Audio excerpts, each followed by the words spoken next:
Chickies, little chickies, how are you?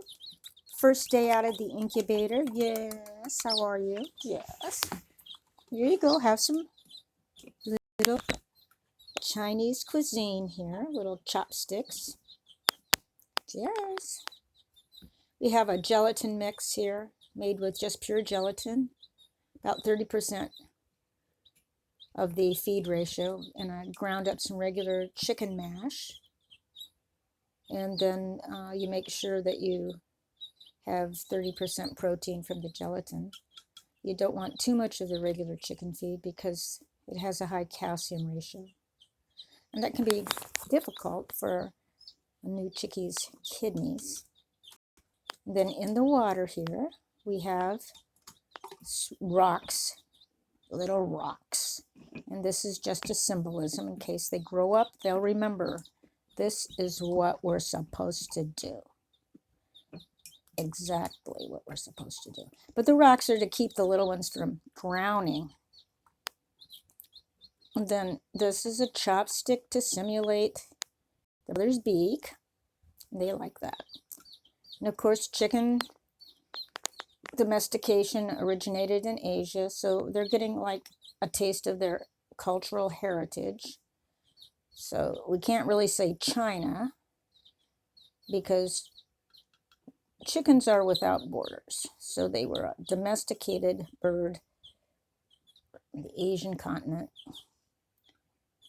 And these are little homies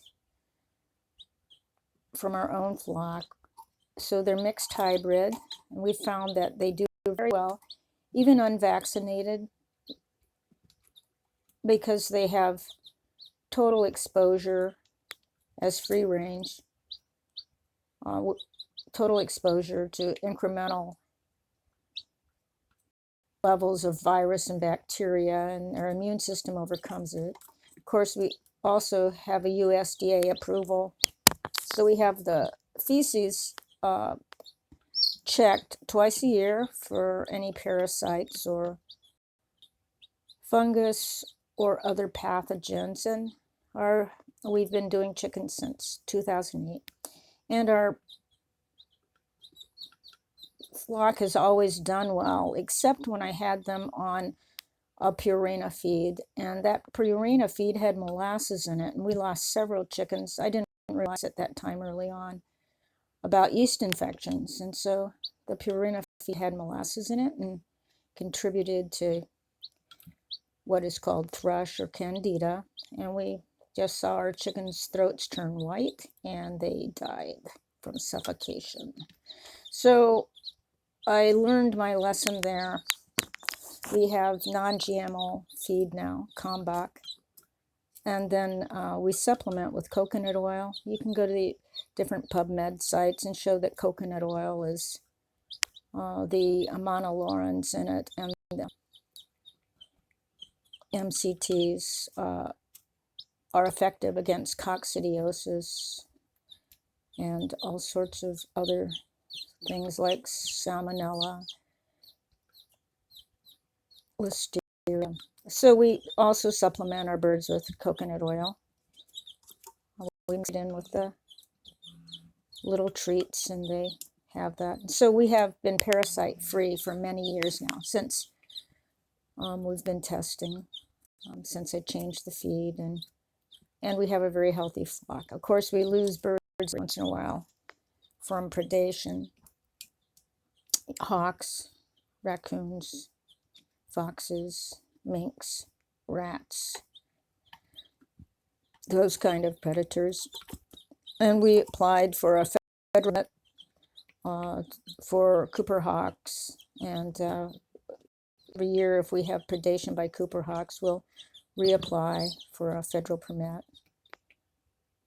And it's usually granted because it has been granted to us, because the Cooper hawks just come right in the barn and then they hunt the chickens from rafters, which is pretty, it's like, you know, it's that old adage, having a fox in the hen house.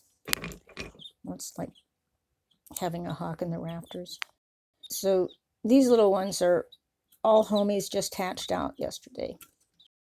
So they're new to life. And they were supposed to be under a hen. That's normally how we do it, but the hen broke her set, so we weren't able to do that, but we put them under an incubator. See that? Oh, see that? They think that chopstick, like, you know, to me, thinking as a person, this, like, you know, simulates a beak. But to who knows what they think, because they are precocious. They respond to the tapping. Oops, excuse me. But again, it works. So a little chicken might be saying, "Mommy, Mommy, how come your beak is so long?" And I will say, "The better to feed you with, my little chicken." But these chickens are all going to be used for layers. Now, we'll usually have a toss-up with 50-50 with roosters and hens. And we'll let the roosters get to, you know, crowing age. And then we'll like judge them by their character. And if they're gentle with the girls and not aggressive with people, and they are protective and alert, then, you know, we will home them out and offer them to other people for their barnyards.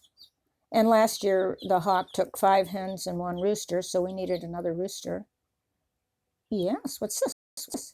And then, but we'll home them out. But then the aggressive ones, you know, have really no other recourse. You don't want to give, you know, trouble to someone. There. Don't want to give trouble to others. So what we do is we butcher them and we will eat our own chickens. But I am a sentimental sort, and the oldest chicken we ever had was 12. And we let her die a peaceful death.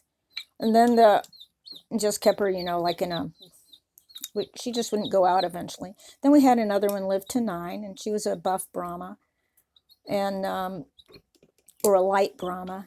We called her Brahma Mama. She was a great hen.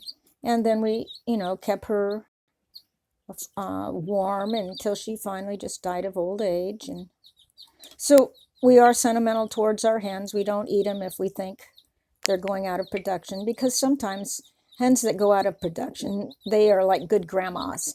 And even though they may not lay eggs, they like to go broody and raise up little ones, you know. Yeah. You know, all the pleasure with none of the work. So these are all hatched yesterday, and now we'll get them acclimated. It's February 21st, 2023. And in the water here, I have liquid B vitamins in a quart of water, and then I just give it out as they need it. And then in 2 weeks, because chickens are not homothermic, they can't hold their own heat immediately. So in about 2 weeks, their temperature, internal temperature, will be regulated, and they can keep themselves warm. And then I'll move them out to the chicken pen, and they will be in a separate enclosure with a heat lamp if they want. But then they'll get in a separate enclosure to be like introduced to the other chickens, and gradually, as they grow, then we'll let them join the flock outside. But it's a little too cold for that right now, wouldn't you say? Yes, wouldn't you say? And when they're first hatched, you know, like, even though they're precocious, they take the lead. But I'll show you. You just take their little beak and you put it in the water like that, and then they get the idea that they're supposed to drink. Right? Yeah. And this little guy, he's still a little damp. There. Not exactly wet under the ears. There you go. What do you think? Huh? Yeah. All right. So that's the end of that. We'll check in on them. It's about 100 degrees in there. They have plenty of room. See that little one drinking? See, maybe that will imprint. Let's go for imprinting. Yeah. All right.